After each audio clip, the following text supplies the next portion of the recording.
Daniel, Jimena, Yaneli, Rebeca, José Benjamín, Natalie, Einmar y a Lucy. Quiero invitarles a que todos podamos trabajar juntos y avanzar.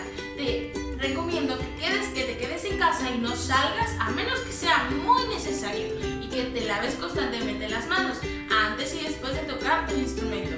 Las instrucciones de este video serán que tú podrás ver y trabajar junto conmigo lo que veamos en el video. Puedes atrasarlo y adelantarlo las veces que sea necesario para hacer una práctica productiva.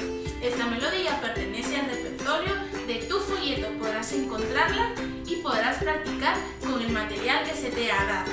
Este ejercicio tiene un valor de 10 puntos y el video se le hará llegar a tus padres. Te recomiendo que practiques mucho y nunca te rindas, y que avances cada día más para poder alcanzar todos